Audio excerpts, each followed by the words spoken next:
Muchachos, muy buenas tardes. ¿Me están escuchando? Sí, Inge. Sí, Inge. Qué bueno, muchachos, el sonido anda bien. Lo que no anda bien es el ánimo, ¿no? Estos gauchos desgraciados. Realmente, si no podemos ganar en La Paz, ¿dónde vamos a ganar, no? La cosa está fea en el fútbol. Bueno, pero miren, a nosotros nos interesan los materiales, ¿no? Los buenos materiales, los aceros, en otras palabras. Vamos a recordar que el día de ayer hemos conocido las propiedades más importantes de nuestros cristales cúbicos. ¿Por qué hemos estudiado tanto los cristales cúbicos? Porque son de nuestro interés. La mayoría de los metales que usamos en ingeniería forman este tipo de organizaciones cristalinas. Y habíamos definido tres tipos, ¿no?, de cristales cúbicos. Voy a hacer aquí un pequeño resumen de nuestros tres cristales cúbicos. Aquí tengo, ¿no?, el cúbico simple, el cúbico de cuerpo centrado y el cúbico de cara centrada. Entonces, ¿qué propiedades hemos definido en estos cristales? Voy a ver si me copio esta cosita. Bueno, primeramente, hemos visto que estos cristales tienen, ¿no?, cúbico simple, tiene un átomo, ¿verdad? Adicionalmente hemos visto cuánto vale su retícula. Su retícula vale 2 veces el radio atómico. Y también habíamos calculado su factor de empaquetamiento. Y sabemos que su factor de empaquetamiento, si la memoria no me engaña, era 0,54, 52, ¿no? No hay mucha diferencia, ya por ahí. Bueno, entonces son cristales muy ineficientes y sabemos que hay muy pocos elementos metálicos que se organizan en este tipo de cristales, ¿no? ¿Cuál, por ejemplo? El polonio. Y el otro ejemplo que nos da la bibliografía es el mercurio, pero es un mal ejemplo. ¿Por qué? Porque sabemos que el mercurio no es sólido, no es cristalino, en otras palabras, a temperatura ambiente, ¿no? Tenemos que enfriarlo para que se vuelva sólido y cristalino, y en ese caso sería cúbico simple. Bueno, después tendríamos las estructuras cúbicas de cuerpo centrado, ejemplo, el famoso hierro, ¿no?, base de los aceros, y en el caso habíamos contado 2 átomos en su interior, y su retícula valía 4R sobre raíz de 3, ¿no? 4R sobre raíz. Yo voy a poner aquí 3 nomás, pero no se olviden que es sobre raíz de 3. Mejor pondremos con paréntesis, ¿ya? Entonces, sobre raíz de 3, y aquí voy a poner un medio, entonces. ¿Ok? Y también sabemos que su factor de empaquetamiento, si la memoria no me falla, era 0,68, creo que era, no estaba por ahí. ¿Ok? Y finalmente, habíamos analizado también a nuestros cristales cúbicos de cara centrada. Y aquí, en el interior, habíamos contado que hay 4 átomos equivalentemente, ¿no? Sobre raíz de 3, dije, y escribí 30, ¿no? Bueno, entonces, y en el caso que su retícula, el tamaño del reticulado, vale 4R sobre raíz de 2. Para este tipo de estructuras cristalinas cúbicas de cara centrada. Y su factor de empaquetamiento era el más alto de todos, ¿no? Era 0,72 o 0,74, no me acuerdo. ¿Alguien se acuerda? Voy a poner 0,74, ¿no? No me acuerdo bien si era 72 o 74. Pero un pequeño resumen de lo que habíamos estudiado el día de ayer respecto a las estructuras cristalinas de nuestros materiales, ¿no? A partir de ahora, entonces, voy a comenzar a grabar. Bueno, una cosa interesante, miren, que les voy a mostrar, ¿no? Una página que yo compro cosas, ¿no?, de la China con esta página, que se llama Alibaba y los 40 ladrones, ¿no? Mentira, es Alibaba, solamente es Ali, ¿no? No es Ali Express, en la cual se pueden comprar, ¿no?, cosas por internet, ¿no? Entonces, son cosas bien mundanas, ¿no? Hay cosas interesantes, como también que hay cosas que realmente son muy repetitivas a lo que hay aquí en Bolivia. Pero miren, he entrado, esta es como una tienda al minoreo, ¿no? He entrado a esta tienda y he puesto una palabra clave que son cristal de silicio, que he buscado cristales de silicio, ¿cierto? Esa ha sido mi búsqueda. Y miren qué interesante lo que me ha salido, ¿no? Cristales de silicio. Oblea es como galleta, ¿no? Galleta de silicio, realmente la traducción es malísima, ¿no? Pero de todas maneras se puede leer todavía, ¿no? Monocristalina, ¿verdad? De silicio monocristalina, pulida de 3 pulgadas de diámetro, ¿no? Me da la resistencia. ¿Por qué yo me he entrado aquí? Miren, porque tenía curiosidad por saber cómo podemos usar este material de silicio para poder fabricar microprocesadores o circuitos integrados o microcontroladores, ¿no? Entonces se fabrican con esas galletitas de silicio.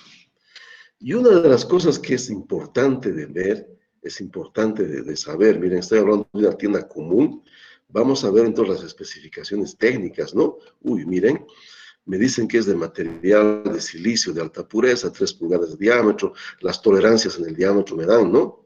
0,3 milímetros, me dicen su espesor, 400 micrómetros, ¿no? Esto es delgadísimo, ¿no? Son dopadas tipo N, son semiconductoras, ¿no? Son dopadas tipo N, su resistividad de 15 a 45 ohms por centímetro, uy, y me dan, miren, algo que no sé qué es, direcciones, 111.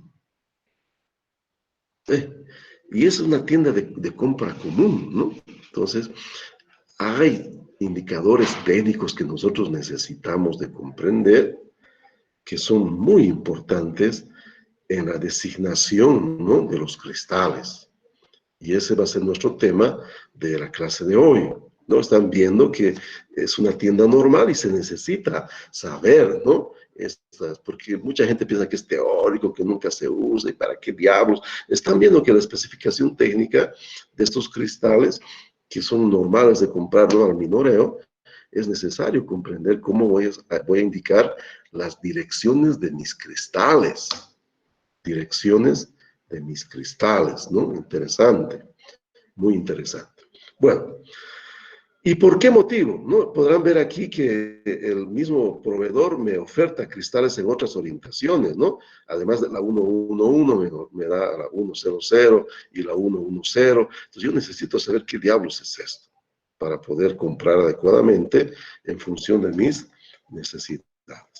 Bien, entonces está muy claro que hay la necesidad de poder entonces entender esa terminología técnica que están usando, ¿no?, para especificar algunas cosas especiales de los cristales, ¿no? En el ejemplo, cristales de silicio.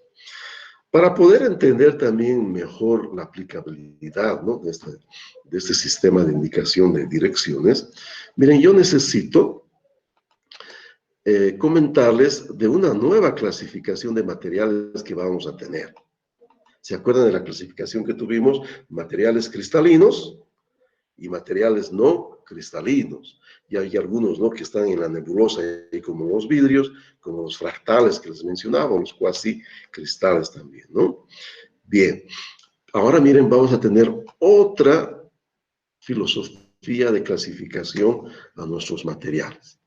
Miren, si un material tiene todas sus propiedades iguales en cualquier dirección, a ese material le vamos a denominar de material isótropo. Que voy a escribir para no olvidarme nunca. Isótropo. ¿Ok?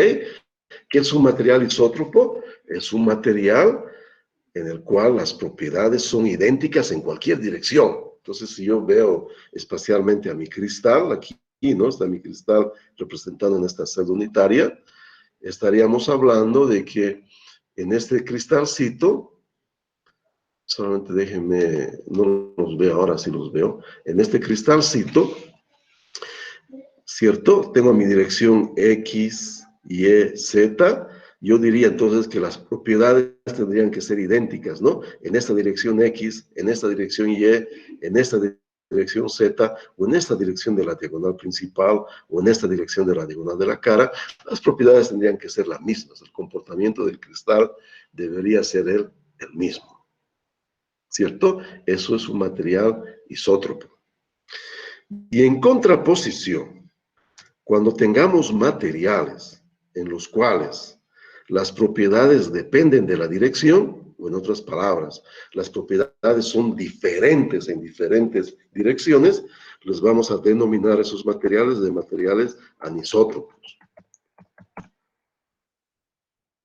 Algunas bibliografías antiguas acostumbran también a denominarlos de anisotrópicos y a los isótropos de isótropos, ¿no? Isotrópicos, perdón. Es lo mismo, ¿ya? Pero la palabra más usada, les comentaba, ¿no? Hace unos días que lamentablemente las palabras técnicas siempre nacen en inglés, ¿no? Y eso de usar, ¿no? Palabras técnicas en español es medio grave porque normalmente no hay un consenso en todos los países después. Entonces, esas palabras son un poco más modernas en español, ¿no? Y se las aceptan casi universalmente. ¿Qué es un material isótropo? Un material en el cual las propiedades son idénticas en todas las direcciones. ¿Qué es un material anisótropo? Es un material en el cual las propiedades son diferentes en diferentes direcciones. Fácil, ¿no? De percibir. Bueno, quiero recordarles que habíamos analizado que cuando estamos nosotros hablando de interacciones en el átomo, ¿se acuerdan? En el átomo, ¿verdad? Entre los protones, habíamos recordado que las fuerzas de repulsión de los protones estaba muy vinculada a la pequeña distancia que hay entre ellos. Esa fuerza de repulsión es entonces, ¿no? Inversamente proporcional a la distancia al cuadrado de los centros de carga de esas cargas eléctricas. Y eso ocurre en cualquier tipo de carga eléctrica. Desde esa óptica, la distancia también entre mis átomos, la distancia entre mis átomos en la red cristalina, va a influir muchísimo a las propiedades. Igual que, ¿no? La distancia influye muchísimo, ¿no? En las fuerzas de atracción, en la repulsión, en cargas eléctricas. Algo parecido ocurre cuando los átomos están acomodados en los cristales. Entonces, las distancias que hay entre los átomos en el cristal van a influir muchísimo en las propiedades que hay en esa dirección. En consecuencia, miren, si yo estoy analizando esta dirección, donde está en este croquis, ¿no? Está representado con la letra X esta dirección, con la dirección X. Y como la distancia es idéntica en esta otra dirección marcada como Y, o la distancia es la misma, ¿no? Marcada con esta dirección Z, en estas tres direcciones las propiedades son iguales, son idénticas. Pero, ¿qué sucedería si es que, miren, yo analizo una propiedad cualquiera que fuera en esta dirección de esta cara que estoy marcando aquí en amarillo? ¿No se ve, no? Miren, esta dirección que he marcado en esta cara, la distancia de este átomo a este átomo es diferente a la distancia de este átomo a este átomo en la dirección X. Entonces, la propiedad en esta dirección va a ser diferente a esta. Puede ser la dureza, puede ser el módulo de elasticidad, puede ser la resistencia mecánica, puede ser la conductividad eléctrica. Cualquier propiedad va a ser diferente porque las distancias atómicas son diferentes. Y ni qué decir con esta dirección,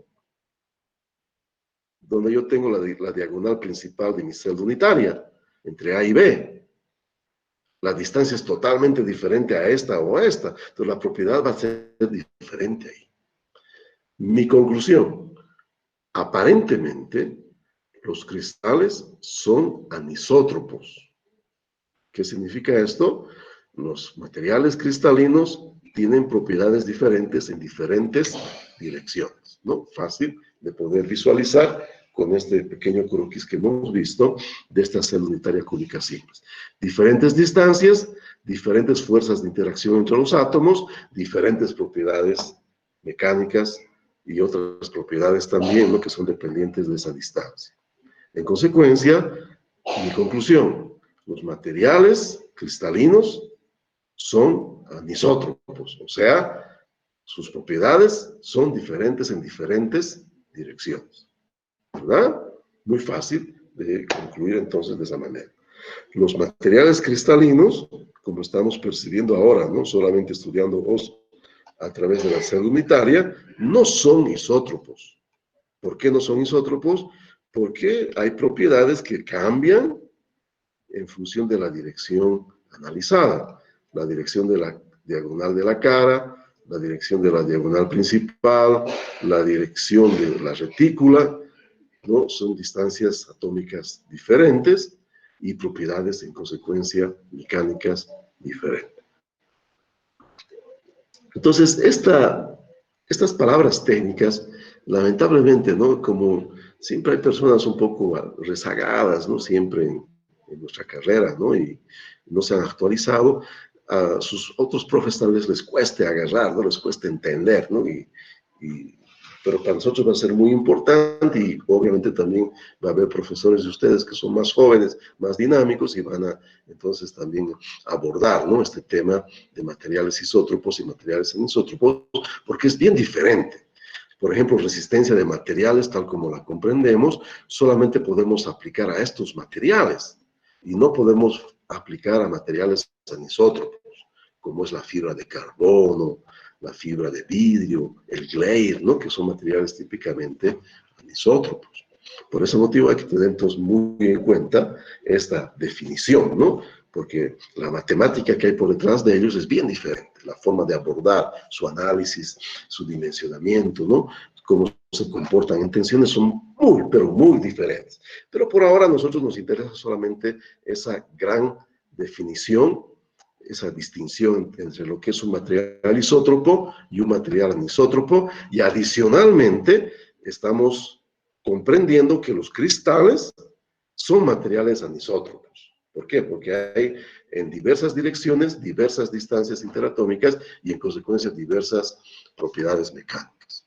Bueno, si es que las propiedades cambian de una dirección a otra, de esta dirección a esta dirección y esta dirección son propiedades diferentes, yo necesito entonces algún tipo de metodología para poder designar técnicamente a las direcciones en mis cristales.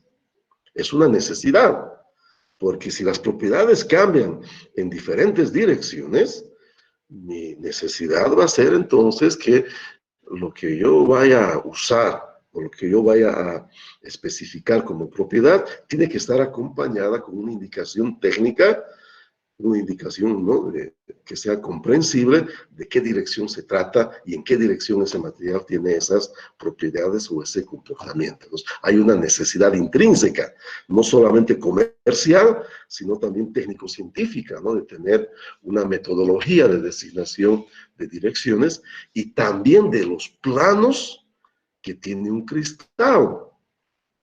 Y miren, este tipo de metodología se ha aceptado a través entonces de algo desarrollado por un investigador que se llamaba Miller, y por ese motivo se conoce como índices de Miller, ¿no?, esa metodología desarrollada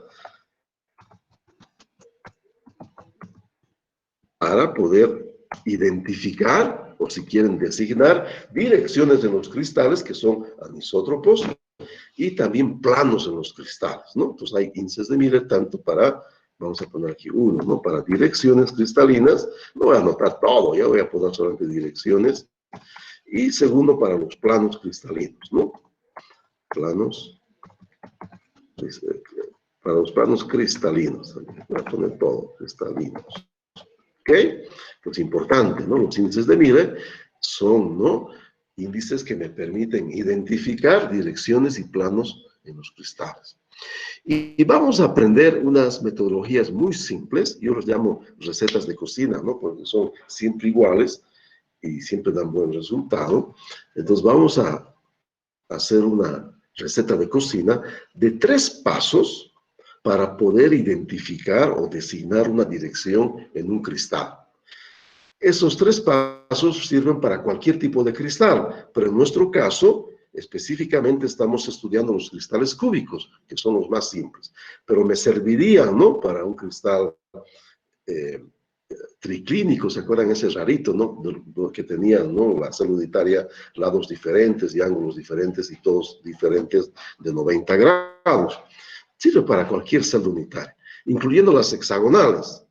Aunque nosotros vamos a aprender otra metodología para las hexagonales, que es concurrente a esta, que aplicamos en celdas cúbicas o otro tipo de celdas, porque me permite percibir mejor la simetría. Pero eso vamos a dejar cuando lleguemos al tema de las celdas hexagonales, ¿no? Ahora estamos concentrados en los cristales cúbicos, ¿no? Cúbico simple, cúbico de cuerpo centrado, cúbico de cara centrada. Bueno, vamos entonces con la metodología, tremendamente simple, ¿ya? 3 pasitos. Entonces, primeramente, nos vamos a ubicar en la designación, nos vamos a concentrar en la designación de direcciones. Direcciones cristalinas. Direcciones en nuestros cristales, ¿no? Bueno, entonces el primer paso. Miren, volviendo a nuestra, ¿se acuerdan, no?, de este modelito que teníamos de celdas unitarias, ¿no? Sabemos que en la realidad no es así, sino que estas están chocándose, ¿no?, en tangencia aquí, pero no, es un modelo que nos permite visualizar mejor, ¿no?, a nuestros cristales. Entonces, miren, aquí hay el sistema de referencia tradicional que siempre se ha usado, ¿no? ¿Se acuerdan? El X, Y, Z. A diferencia de este tipo de sistema de referencia que está aquí puesto, miren, nosotros vamos a usar uno muy parecido, ¿cierto? Ese sistema de referencia se llama sistema cartesiano. Entonces, el primer paso para nosotros va a ser que nosotros vamos a arbitrar un sistema de referencia cartesiano. Cartesiano significa que el sistema de referencia tiene 3 ejes, cuando es tridimensional, ¿no? 3 ejes, y estos ejes están todos separados de 90 grados, ¿no? Sistema de referencia cartesiano. Este, ¿no?, X, Y, Z, es un sistema de referencia cartesiano. Entonces, vamos a arbitrar nosotros un sistema de referencia cartesiano en nuestra celda unitaria, ¿no? Entonces, puedo usar esta figurita como ejemplo. Miren, la única condición para nuestro sistema de referencia que vamos a poner en nuestra celda unitaria estaría dado en que nuestro origen, miren, siempre va a ser uno de los vértices de mi celda unitaria. Y las direcciones de mi sistema cartesiano estarían coincidiendo con, ¿no?, estas intersecciones de las caras. Le llamamos aristas, ¿no?, estas intersecciones, pues coincidirían con una de las aristas de mi celda unitaria cúbica.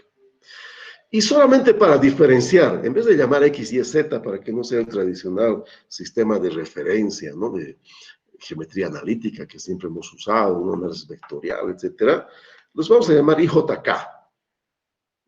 ¿Ok? X, Y, Z, IJK. ¿Cierto? Volviendo entonces a nuestra receta de cocina, ¿cómo vamos a identificar direcciones en los cristales? Muy fácil. Primeramente ponemos un sistema de referencia. Ese sistema de referencia lo puedo poner donde yo quiera. Si estamos hablando, ¿no?, yo podría haber puesto en este punto, y este podría ser mi I, este mi J, y este mi K. Es arbitrario, yo pongo donde me convenga.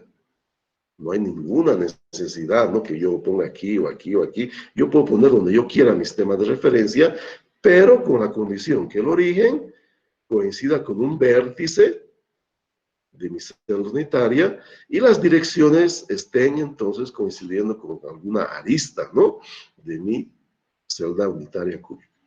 ¿Verdad? Muy simple, ¿no? Muy simple el primer paso. Sistema de referencia cartesiano, ¿no? Primero arbitro un sistema de referencia cartesiano. No voy a escribir todo lo que he descrito, ¿no? Condición, origen en un vértice y direcciones coincidiendo con una arista de mi cubo. Bien, muy fácil, ¿no? Muy fácil. Vamos entonces al segundo punto de cómo identificar direcciones cristalinas, ¿no? El segundo paso.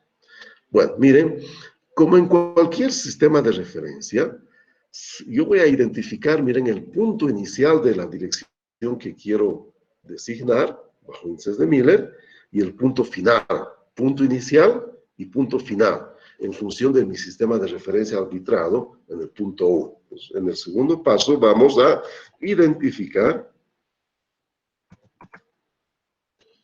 los puntos, voy a abreviar así, ¿ya? Los puntos inicial y punto final de la dirección cristalina que quiero designar. ¿Ok? Facilísimo, ¿no? Entonces, en el paso segundo, vamos a identificar, ¿no? El punto inicial y el punto final de la dirección que queremos identificar, ¿no? Si, por ejemplo, voy a copiarme esta figurita para que sea mejor entender. Si, por ejemplo, ¿no? Aquí tengo una representación, ¿no? En perspectiva de una celda unitaria genérica cúbica. No importa si es cúbica simple, cúbica de cuerpo centrado, cúbica de cara centrada, igual sirven los pasos que estamos poniendo para cualquier tipo de celda unitaria, ¿no? No hay limitación entonces. ¿Verdad? Entonces, miren, si yo tendría, por ejemplo, ¿no? Que identificar esta dirección, ¿no? Una bien facilita voy a poner. Digamos, esta dirección que va desde este punto a este punto. Quiero identificar los índices de Miller de esta dirección en rojo. Entonces, previamente, lo que debería haber hecho es tener un sistema de referencia, ¿no? Podría ponerlo aquí, mi sistema de referencia, bien facilito. Mi J y mi eje K. ¿Verdad? Facilísimo, ¿no? IJK. Y el segundo paso me dice que yo identifique mi punto inicial y mi punto final. Este es mi punto inicial. Entonces, identifico sus coordenadas, ¿no? En función de mi sistema de referencia. Entonces, vamos allá. Tratemos de ver este punto. Miren, acompáñenme, por favor, ayúdenme. Miren, la dirección y esta, aquí está el origen, y la dirección y está aquí. Entonces, este punto está sobre J, y entonces, en consecuencia, es cero, ¿no? En I, ¿verdad? Es 0 en I. Ahora J, miren, J, ¿dónde? Está intersecta, este mi punto está coincidiendo con ¿cuánto? ¿Cuánto vale esto? Eso vale la retícula, vale A. ¿Verdad? Este punto es A. Y finalmente, ¿no? La coordenada K está aquí hacia arriba, pero estoy en J, entonces K es igual a 0. ¿Verdad? Entonces este es mi punto, 0 a 0. Facilísimo, ¿no? Da hasta vergüenza tener que hacer esto, por Dios. Bueno, entonces vayamos allá a este otro punto. Identifico el punto final de mi dirección. No quiero identificar esta dirección con los índices de Miller, ¿no? Entonces esta dirección. Ah, bueno. En I estoy ¿dónde? Miren, esto vale A. Entonces I vale para mí A en este punto. En J estoy en A, ¿no? Y en K estoy en 0. Entonces, mi punto final es mi punto AA0. Facilísimo. Eso es una pichanga. Pero miren, vamos a referirnos a nuestra definición. Celda unitaria, celda unidad, celda genérica. Ah, entonces no sé cuánto vale A, pero sé que es una celda genérica, una celda unidad, celda unitaria. Entonces, todo lo que sea A para mí, en el fondo va a valer 1. Esto es 1 para mí, es una celda unidad. Entonces, mi punto inicial en el fondo es 0, 1, 0. Es bien complejo complicado escribir en la pantalla, ya van a perdonar ustedes. Entonces, este sería en vez de A, 1, 1, 0. Facilingo, ¿no? Como dicen los cambingas, ¿verdad? Facilingo. Bueno, entonces, muy fácil, ¿no? El punto 2 es trivial. Trivial significa súper fácil y hasta ridículo, ¿no? De fácil. Y entonces es solamente en función de dónde hemos puesto nuestro sistema de referencia del punto 1, ¿no? Nos basamos en nuestro sistema de referencia. IJK, y ahí entonces tenemos las coordenadas del punto inicial y punto final de nuestra dirección que queremos designar sus índices de Miller, que está en rojo. Bueno, ahora sí, nos vamos al paso 3. No quiere salir de... Ahí está, salió. Me voy al paso 3, no el último, el más fácil de todos. Voy a determinar como índices de Miller, voy a escribir como índices de Miller de mi dirección, la resta entre el punto final menos el punto inicial. Entonces voy a escribir eso, ¿no? Mis índices de Miller van a ser el punto final menos el punto inicial. El punto final menos el punto inicial. ¿Cierto? Pero por convención, para que las personas, ¿no? Los técnicos, los especialistas en materiales, los que especifican materiales, sepan que se trata de una dirección cristalina, esta designación de los índices de Miller, punto final menos punto inicial, la voy a escribir entre paréntesis rectos, que también conocemos con el nombre de corchetes, ¿verdad? Escribo entre corchetes para identificar que se trata de una dirección cristalina escrita según los índices de Miller, ¿verdad? Muy fácil.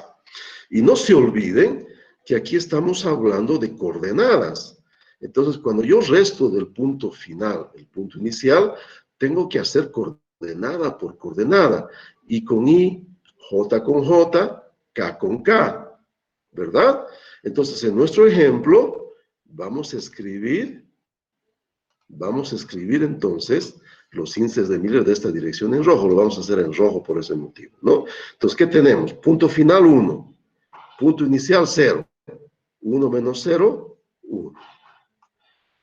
Punto inicial, punto final 1. Punto inicial 1. 1 menos 1, 0. Punto final 0. Punto inicial 0. 0 menos 0, 0. Escribo entre corchetes o paréntesis rectos, si es que desean llamar así, ¿verdad? Y miren, no voy a usar ningún separador, no comas, no puntos y comas, no guiones, y solamente uso como separadores de mis 3 índices de Miller un espacio vacío. Solamente vamos a usar un espacio vacío, ¿no? Como separadores entre los 3 índices de Miller. Índice de Miller I, índice de Miller J, índice de Miller K, ¿no? Entonces, esta es mi dirección en el sistema de índices de Miller, corresponde a la dirección 1, 0, 1. Y eso es lo que vamos entonces a siempre representar, ¿no? En los cristales siempre las direcciones con índices de Miller. Facilísimo, ¿no? Realmente trivial, como decimos, no hay nada de especial en este tipo de designación de índices de Miller bajo estas condiciones.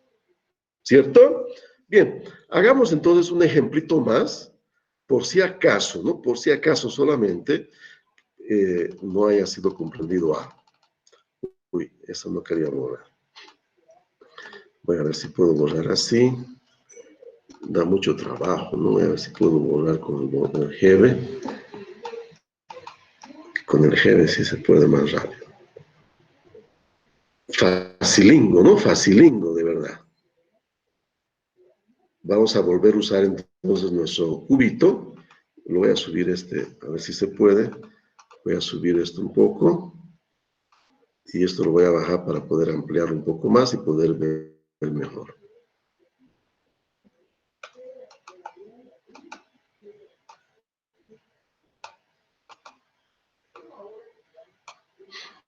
Bien, ¿no? Vamos a tener como ejemplo ahora una dirección como esta. Vamos a pensar que yo quiero designar la dirección cristalina que va del centro de este lado hasta este punto que está en este vértice, esta dirección. ¿Ok? Quiero designar los índices de Miller de esta dirección, del medio de este lado hasta este vértice. ¿Cierto? Bueno, sigo mi receta de cocina. 3 pasos simplísimos, ¿no? Primer paso, vamos a arbitrar un sistema de referencia cartesiano.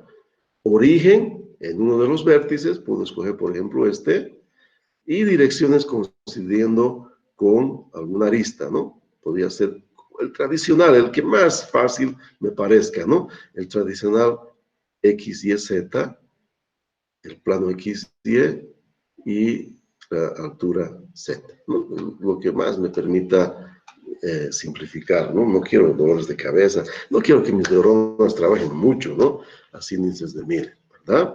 Y en vez de tomar X, Y, Z, los voy a llamar I, J, K. Pichán el primer paso, ¿no? Cualquiera lo hace. Segundo paso, una vez que tenemos el sistema de referencia cartesiano arbitrado, simplemente identificamos el punto inicial y el punto final según las coordenadas que tengan nuestros puntos en mi sistema de referencia. Bueno, en ese caso, entonces este sería mi punto inicial. Miren este, ¿no? Estoy analizando la coordenada I. La coordenada I entonces sería, ¿verdad? Estoy en la mitad, ¿no? Entonces valdría medio, ¿no? Y este puntito sería medio. O si quieren 0,5, ¿no? Es igual. Coma. Mi coordenada J, miren, como está en este lado de mi cubo, entonces miren, estoy en 0 en J, ¿no? Entonces la coordenada aquí sería 0 en J. Y finalmente, solo me falta está jalando los cables, solo me falta la coordenada, cuidado que me apague todo, la coordenada entonces del punto en K, ¿no? K está aquí, ya sabemos que esto vale A, para nosotros vale la unidad, entonces la coordenada es 1. Este había sido el punto medio 0, 1, ¿no? En las coordenadas de nuestro sistema de referencia arbitral. Bien, ahora identifico este punto, ¿no? Este punto es una pichanga, ¿no? Porque estoy en A y estoy en A, ¿no? A vale la unidad, es una celda unitaria, celda unidad, entonces este es el punto 1, 1, 1. 1, 1, 1, ¿no? Una pichanga, ¿verdad? Bueno, segundo punto, concluido. Identificados punto inicial y punto final. Y nos vamos al más fácil, ¿no? Al más fácil. ¿Cuál es el más fácil? Aquí se me borró, ¿verdad? El más fácil es escribir los índices de Miller de esta dirección cristalina. La vamos a hacer con el mismo color de la dirección, ¿no? ¿En qué? Simplemente entre corchetes y adicionalmente restamos solamente el punto final menos el punto inicial, coordenada por coordenada. Entonces vamos allá. 1 menos medio, medio. ¿Ok? Después, 1 menos 0, 1. 1 menos 1, 0. Escribo entre corchetes. Entonces, esta había sido la dirección medio 1, 0. Pero un momentito. Por una dificultad que se tiene en la designación de índices de Miller, nunca se debe usar ni fracciones ni decimales. Solamente usamos números enteros. Entonces, esta designación que hemos obtenido de esta dirección con este índice de Miller en I valiendo medio, no es aceptable. Entonces, tenemos que hacer desaparecer esa fracción o las fracciones que hubiera en cualquier posición, ¿no?, de los tres índices de Miller, multiplicando por el mínimo común divisor de los tres índices de Miller. Reitero, vamos a multiplicar, ¿no?, nuestros índices de Miller por el mínimo común divisor para no tener fracciones y que todos los índices de Miller sean enteros. Entonces, esto no está bien.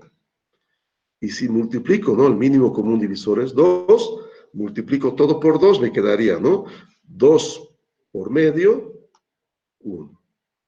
2 por 1, 2. Y 2 por 0, 0. Entonces, estos son, perdón, los verdaderos índices de Miller de esta dirección del ejemplo. 1, 2, 0. ¿Por qué? Una vez más, porque no se usan ni fracciones ni decimales en la designación de los índices de Miller, ni de direcciones, ni de planos cristalinos. Y si por algún motivo no me salen fracciones en los índices de Miller, yo tengo que calcular el mínimo común divisor y multiplicar por ese mínimo común divisor mis tres índices de Miller. Y ese índice es el verdadero, esos índices, ¿no?, son los verdaderos que identifican la dirección en el caso que estamos analizando. ¿Verdad? Bueno, me gustaría abrir los micrófonos para ver si existe alguna duda hasta aquí. ¿Alguna duda? ¿Alguna duda hasta aquí? ¿No? Bien. Si alguien preguntó algo, no escuché, por favor, ¿podría repetir? Sí, Inge, una pregunta, ¿existen direcciones negativas? Claro que sí. Es justamente lo que vamos a ver ahora como tercera convención, ¿no? ¿Se acuerdan que primero hemos convencionado separadores, espacios vacíos? Segunda convención, no usar ni decimales ni fracciones. Y ahora vamos a ver la tercera convención, ¿no? Bien, voy entonces a borrar este ejemplo y vamos a hacer otro, ¿no? Vamos a analizar con un ejemplo, entonces, ese otro caso.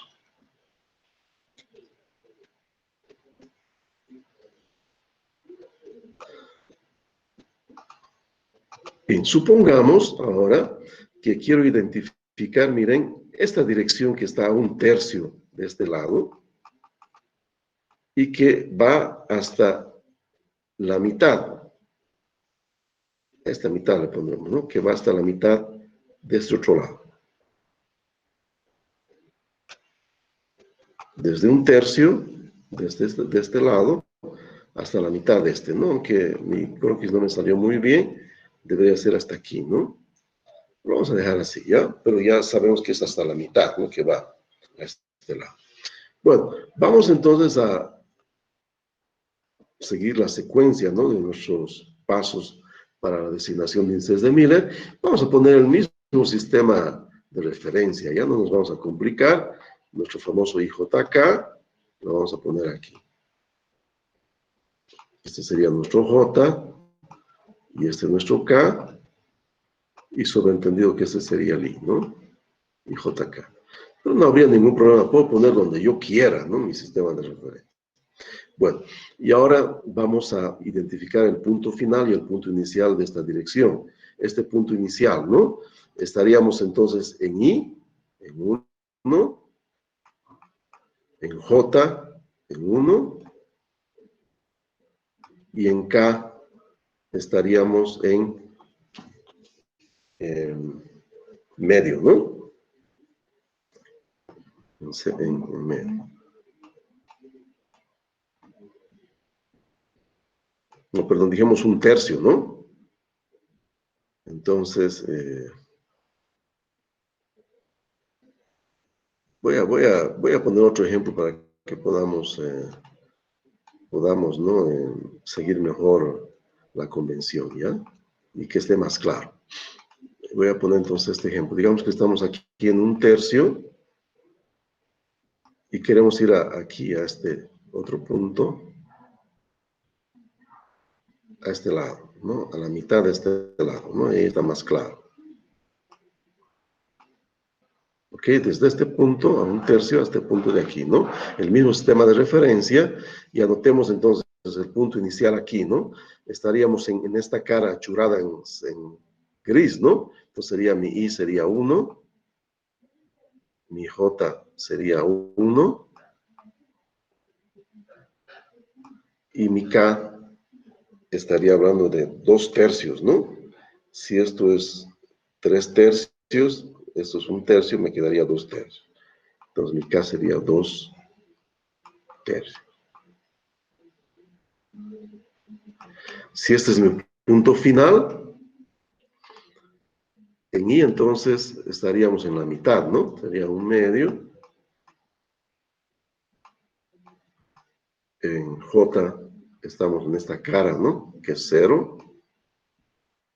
Y en K estaríamos en 0, ¿no?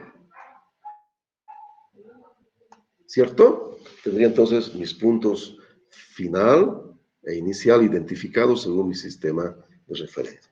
Y lo más simple ahora, escribimos los índices de Miller, restando del punto final el punto inicial, ¿no? Coordenada por coordenada. Entonces, medio menos 1 menos medio. 0 menos 1 menos 1. Y 0 menos 2 tercios menos 2 tercios. Y escribo todo entre corchetes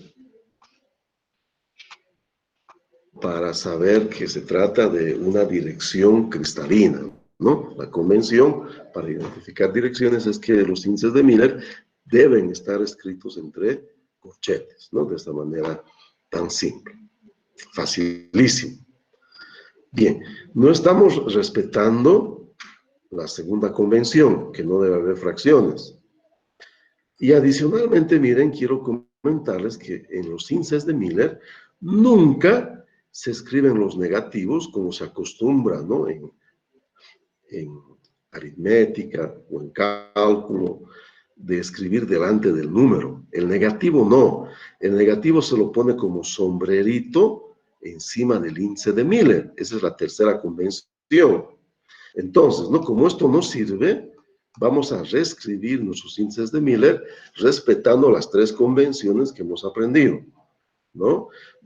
Primero, vamos a hacer desaparecer las fracciones. ¿Cómo? Multiplicando por el mínimo común divisor, ¿no? Que en este caso sería 6, ¿verdad? 6. Entonces, ¿no? Multiplico todo por 6. 6 por medio, 3. El negativo no lo pongo adelante del número, sino lo pongo como sombrerito encima del índice de Miller, ¿verdad? Eso significa menos 3. 1 por 6, 6. Y el negativo lo pongo como sombrerito encima del índice de Miller. Y finalmente, ¿no? 6 por 2 tercios, 2 entre 3, 4, ¿no? Entonces tendría 4. Índice de Miller, y el negativo como sombrerito encima del índice de Miller.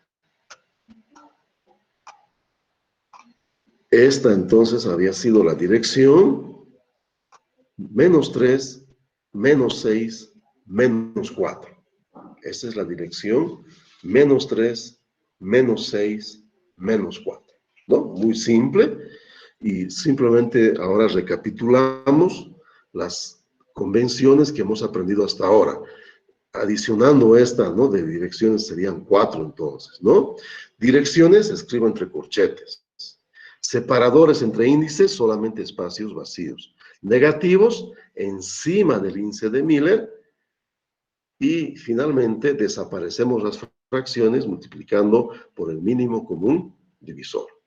De esa manera podemos entonces identificar direcciones según el sistema de índices de Miller, ¿no? Según el sistema de índices de Miller. Bueno, ¿alguna duda, alguna consulta? ¿Alguna duda o alguna consulta?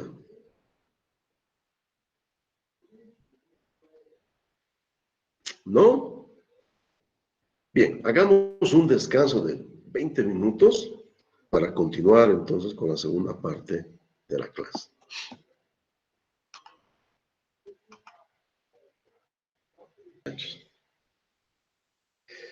Bueno, vamos a continuar con esta triste realidad, ¿no? Acabo de ver un meme, ¿no? De la pérdida de la selección, donde dice, no perdimos todo, nos faltan perder 16 partidos todavía, ¿no? Realmente qué tristeza, ¿verdad? Estar a ese nivel. Bien, voy a comenzar a grabar una vez más la clase para continuar. Y miren, solamente para recordar lo que hemos llevado, vamos a hacer dos ejemplitos más, ¿no? Pero mucho más simples que los que ya hicimos, ¿no? Dos ejemplillos, pero que sean fáciles de verdad, ¿no? Miren, vamos a pensar que queremos identificar estas dos direcciones cristalinas. Esta de aquí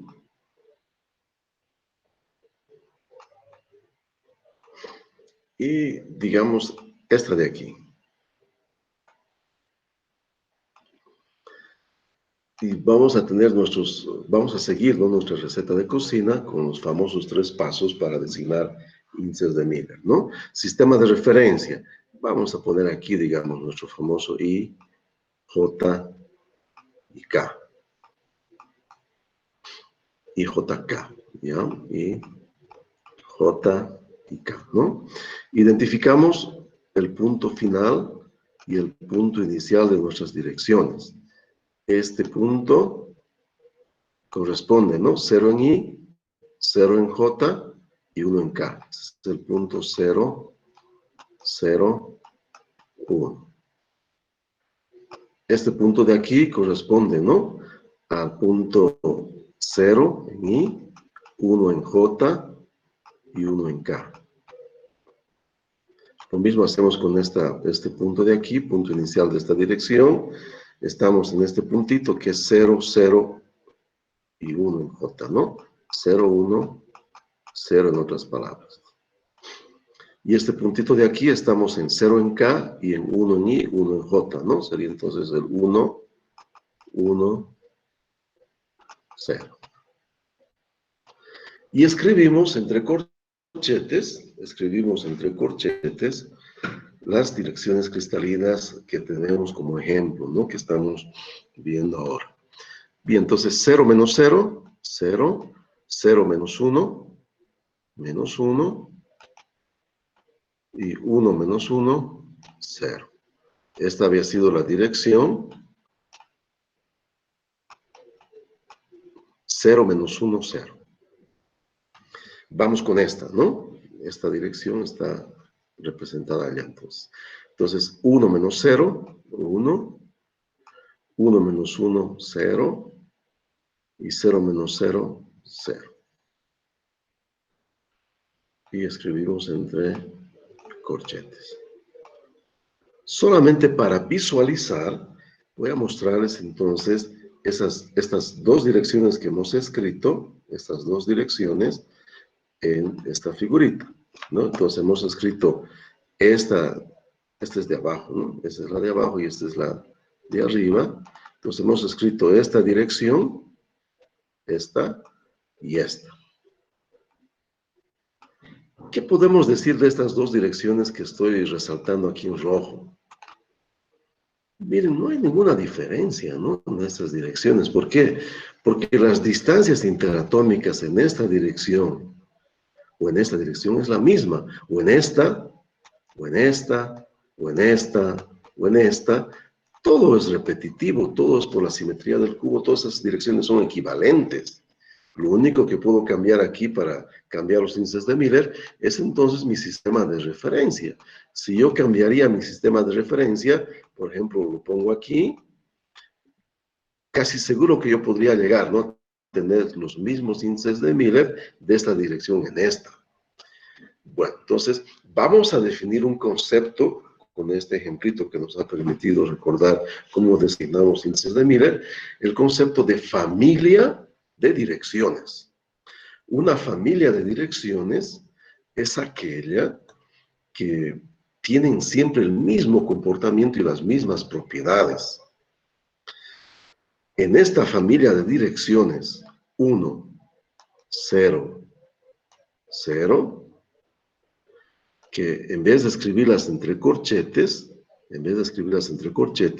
las vamos a escribir entre símbolos de mayor y menor, para identificar que se trata de un conjunto de direcciones que pertenece a la misma familia. Y en nuestro ejemplo, esas direcciones tan simples, como estamos viendo, ¿no? Estas de aquí, que pertenecen, ¿no?, a las aristas de mi celda unitaria cúbica, en el fondo, entonces, a este conjunto pertenecerían las direcciones. No voy a escribir todas, ya voy a simplemente mencionarlas, pero corresponderían a nuestra familia 1, 0, 0, las direcciones, ¿no? Esta de aquí, la 0, menos 1, 0, la inversa, ¿no? La 0, menos 1, la 0, 1, 0, esta de aquí, la 1, 0, 0, o la menos 1, 0, 0, o esta de aquí, que estaría marcada como la 0, 0, 1, o si quieren la 0, 0, menos 1, y así, ¿no? Simplemente todas las posibilidades de reorganización de los, entonces, índices de Miller de esta familia, ¿no? O sea que a esta familia pertenecen la dirección 1, 0, 0, pertenece a la dirección 0, 1, 0, pertenece a la dirección también 0, 0, 1, y también, ¿no?, los negativos, pertenecen todas esas direcciones a esta familia. Muy fácil de comprender este concepto de lo que es una familia de direcciones. Una vez más, una familia de direcciones es un conjunto de direcciones que tienen todas las propiedades idénticas. Y lo único que cambia es la organización de sus índices de Miller. Estamos hablando siempre de la misma dirección en el fondo, ¿no? Y viendo aquí nuestros cristales, realmente, si yo analizo esta dirección, o esta de aquí, ¿verdad?, o esta de aquí, las distancias interatómicas son las mismas. Estamos hablando del lado del cubo, ¿no? Entonces, son direcciones de la misma familia. Bien, facilísimo, ¿no? Una pichanga. Bueno, ¿alguna duda sobre direcciones cristalinas? Antes que volquemos la página y nos vayamos entonces a la segunda etapa de nuestra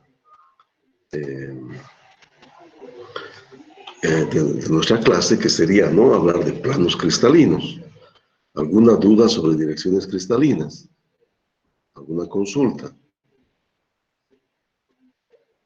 Bien, entonces vamos a la segunda parte, ¿no? También hay necesidad de identificar planos cristalinos. Planos cristalinos, ¿verdad? Aquí estamos viendo algunas familias de direcciones, ¿no? Familias de direcciones que las escribimos entonces entre símbolos de mayor y menor. No es muy aceptado esta otra forma, ¿ya?, alternativa de doble corchete, ¿no? Solamente usamos más, ¿no?, la simbología de mayor y menor. Bueno, planos cristalinos, ¿no? Ese es ahora nuestro desafío. Y para poder estudiar planos cristalinos, también nos vamos nosotros, voy a copiar directamente esto, ¿ya? También entonces nos vamos a dar una pequeña receta de cocina basado en lo que ya sabemos, ¿no?, que es entonces lo que hemos aprendido, cómo designar direcciones en los cristales, ¿no? Cómo designamos direcciones en los cristales, ¿no? Va a ser muy, pero muy parecido a nuestro sistema de designación de planos cristalinos. Entonces ahora estamos hablando de planos, ¿no? No de direcciones, sino de planos cristalinos. Voy a entonces aquí cambiar. Estamos en el punto 2, planos cristalinos.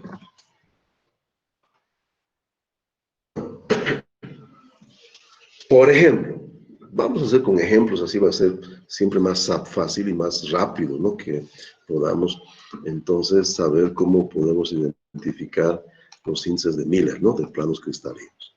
Pensemos que queremos designar bajo índices de Miller este plano que está churado en gris, está pintado en gris, ¿no? Este plano frontal hacia la pantalla. Y vamos entonces a escribir los 3 pasos que debemos seguir para identificar con índices de Miller cualquier plano cristalino, y en el caso de nuestro ejemplo, este que está pintadito en gris. Bueno, el primer paso es idéntico a las direcciones cristalinas. Vamos a arbitrar donde nos convenga un sistema de referencia cartesiano bajo la única condición de que cuando tengamos que indicar el sistema de referencia, el origen coincida con un vértice de mi celda unitaria cúbica, por ejemplo aquí, y las direcciones coincidan con alguna arista, ¿no? De mi celda unitaria cúbica, como esta que tradicionalmente siempre hemos usado. Y ahí podríamos poner entonces nuestro famoso IJK para diferenciar un poquito nada más, ¿no? Del famoso XYZ, ¿no?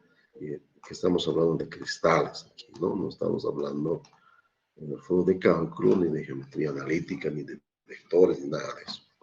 ¿Verdad? El primer paso, entonces, sencillísimo e idéntico a lo que ya habíamos aprendido para direcciones cristalinas. Nuestro segundo paso va a ser ahora sí diferente. Miren, lo que vamos a buscar es dónde intersecta el plano que queremos designar bajo índices de Miller mis ejes referenciales arbitrados en el punto anterior.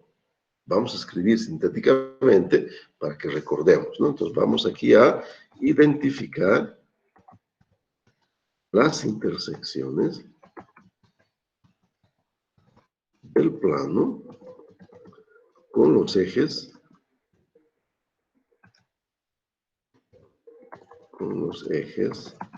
referenciales. ¿Verdad? Una vez más, vamos a identificar el plano que queremos designar bajo índices de Miller, donde intersecta mis ejes referenciales, ¿cierto? Y para guiarme en nuestro ejemplo, voy a escribir entonces, está en gris, no voy a usar entonces el gris, voy a escribir entonces, ¿no? No se ve muy bien, voy a usar nomás el negrito, ¿no? Voy a buscar aquí el color negrito. Voy a buscar aquí entonces, ¿no? Voy a escribir aquí para ubicarme mi dirección I, mi dirección J y mi dirección K. Y sistemáticamente voy a escribir aquí abajito la intersección de mi plano con cada uno de estos ejes. ¿Verdad? Bueno, comencemos con I, ¿cierto? Esta es mi dirección I, es esta. La intersección de mi plano con mi eje referencial I está en este punto.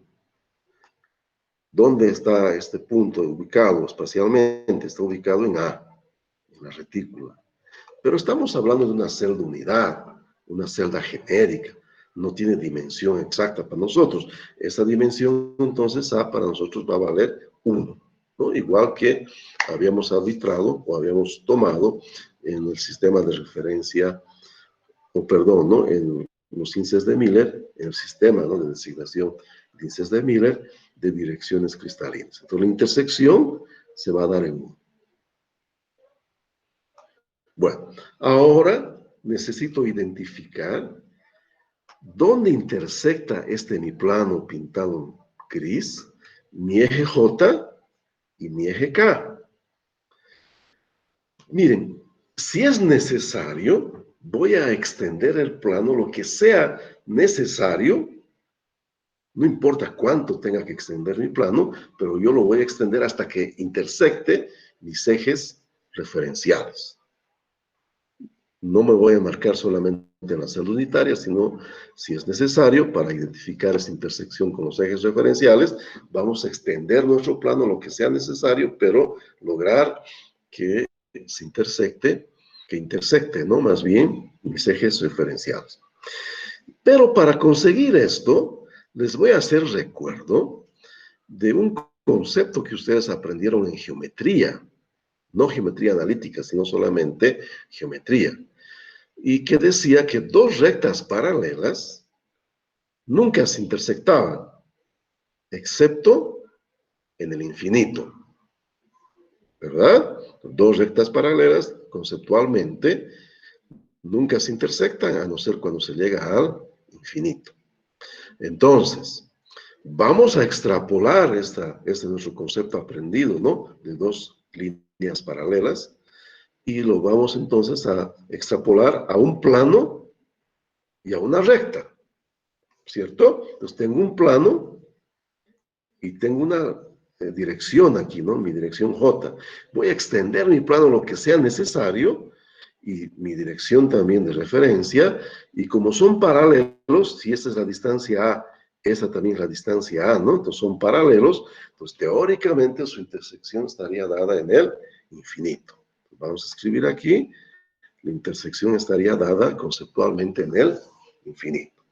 Y lo mismo, ¿no? En mi eje K, yo extendería mi plano lo que sea necesario para intersectar mi dirección K, y recordando, ¿no? Como es paralelo, teóricamente también la intersección estaría dada en el infinito, ¿cierto? Entonces tengo determinadas las tres intersecciones de mi plano gris con mi sistema de referencia arbitrado en mi punto 1.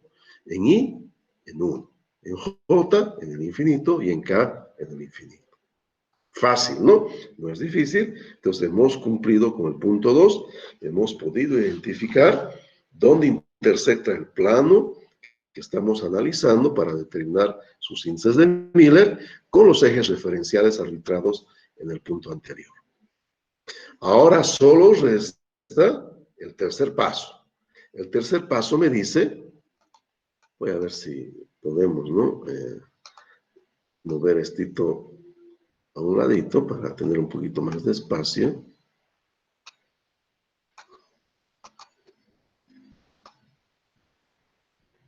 Ahí no tenemos un poquito más de espacio. Entonces, el tercer paso ahora para lograr, ¿no? Identificar los índices de Miller, primeramente, vamos a cambiar la convención. Para identificar índices de Miller de planos, vamos a escribir entre paréntesis. Entonces, vamos a escribir entre paréntesis nuestros índices de Miller que nos van a permitir, ¿no? Identificar planos cristalinos, ¿no? Entre paréntesis. ¿Se acuerdan que antes era... ¿no? Corchetes, ¿no? Paréntesis rectos, pero ahora escribimos entonces nuestros índices de Miller de planos para diferenciar, ¿no? De lo que es un plano a lo que sería entonces una dirección, escribimos entre paréntesis. Bien, y vamos a tomar como índices de Miller del plano los inversos a las intersecciones. Vamos a escribir para no olvidarlos. Tomar como índices de Miller los inversos a las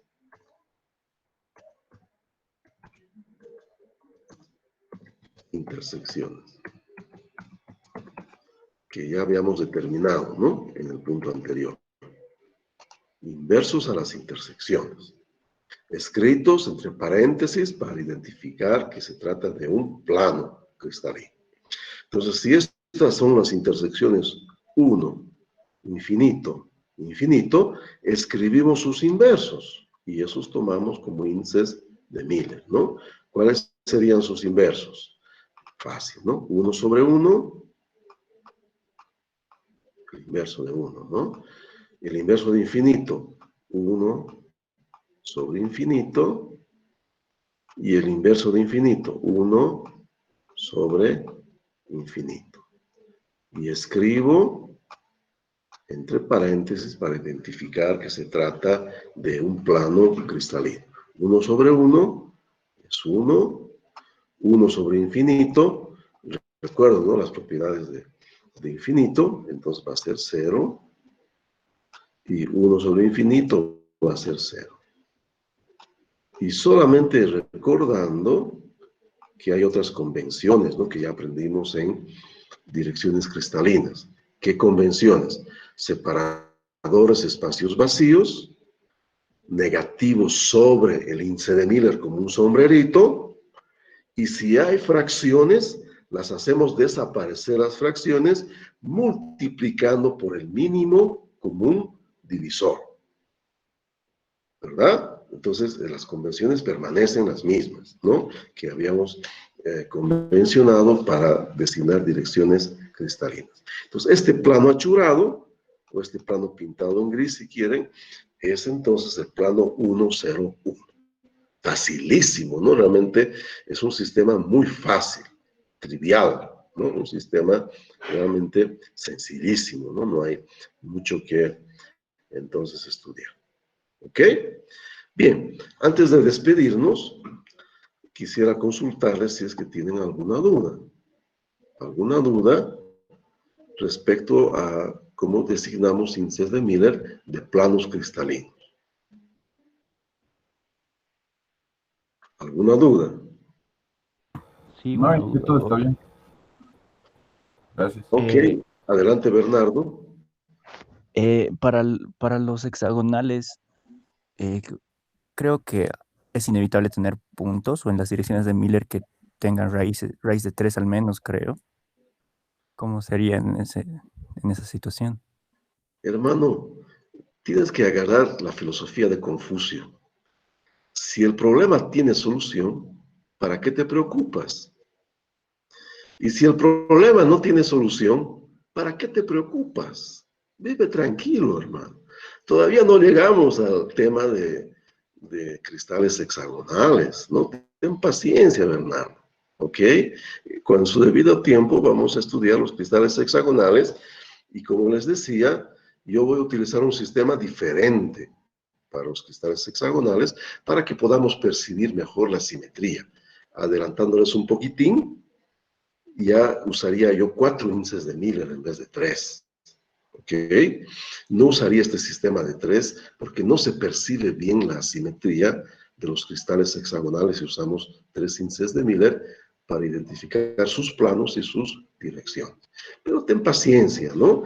Con la filosofía de Confucio, entonces vamos paso a paso construyendo nuestro esquema mental de la estructura de los materiales, ¿no? Estamos en ese camino de comprender la estructura de los materiales, que es apasionante, ¿no? Tiene cosas interesantísimas que todavía no hemos tocado todos los temas, ¿no? Van a ver que es muy bonito, muy bello. Yo recuerdo que mi profe, ¿no? De metalurgia, ¿no? El doctor Ferreira, he hecho un texto, ¿no? En conjunto con él. Me decía, ¿no? Iván, la resistencia de materiales es el hombre, ¿no? Es duro, rígido, feo. En cambio, la metalurgia es la dama, ¿no? Los materiales son la dama, lo bonito, lo sensual. Realmente es una ciencia maravillosa, ¿no? La ciencia de materiales. ¿Ok? Bueno, ¿alguna duda más? De cristales cúbicos. De cristales cúbicos. ¿Alguna duda más? Muchachos, muy agradecido por su paciencia. Esperemos otras